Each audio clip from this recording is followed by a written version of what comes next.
I got so much motherfucking design on right now. Break it down, bring it back, make it clap. I got 3 old thoughts, new guap, wear that thing. Bitches on my line, and you know. Perjanjian Potsdam yang dihadiri oleh Perdana Menteri Britania Raya, Presiden Amerika Serikat, dan Sekretaris Jenderal Partai Komunis Uni Soviet menyepakati bahwa Jerman Timur dikuasai oleh Uni Soviet dan Jerman Barat dikuasai Amerika Serikat. Amerika Serikat mengusulkan agar diadakan pemilu di seluruh Eropa Timur yang dikuasai Stalin, yaitu Presiden Uni Soviet, tetapi Stalin menolak keras usulan Amerika tersebut. Ini merupakan awal mula terjadinya Perang Dingin pembagian dunia setelah Perang Dunia II.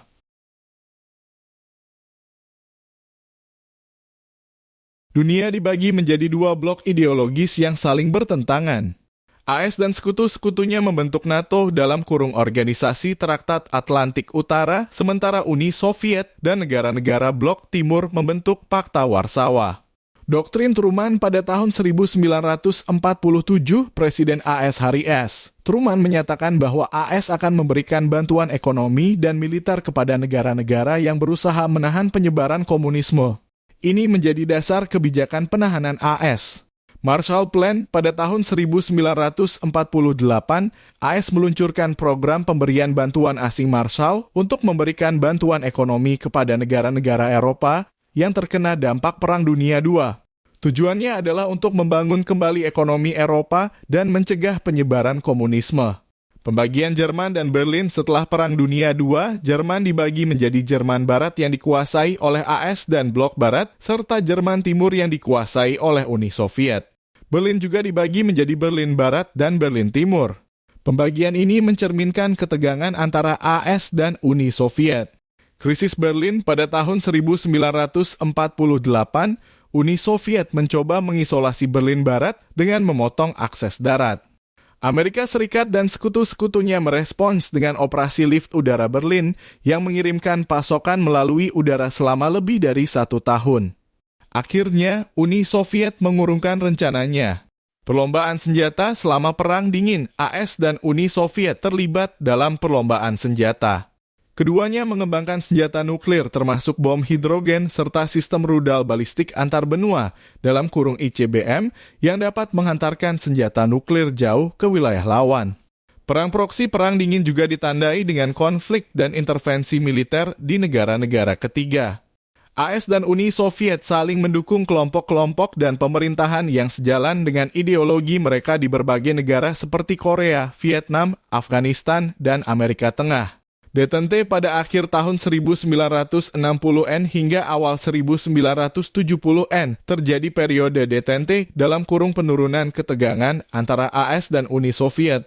Kedua belah pihak berusaha mengurangi ketegangan dan meningkatkan hubungan diplomatis melalui perundingan seperti Perjanjian Kontrol Senjata Strategis dalam kurung SALT dan Perjanjian Larangan Uji Coba Nuklir dalam kurung CTBT.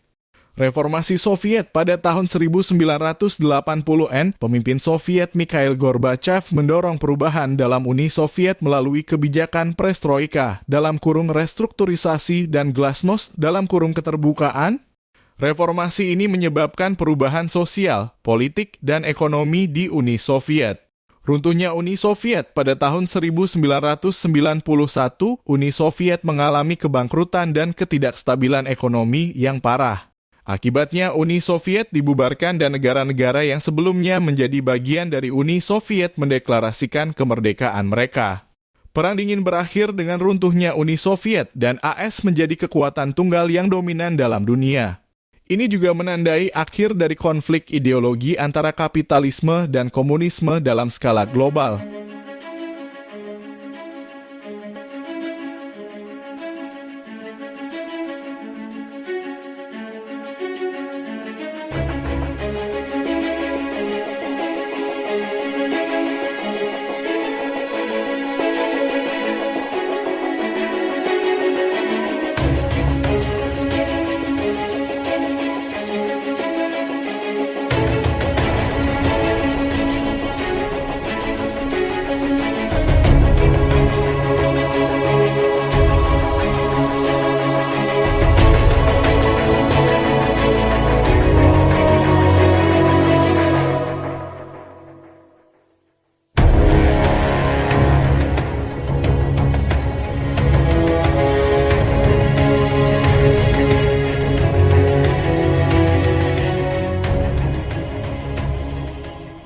Bring it back, make it clap. I got 3 old thoughts, new block, wearing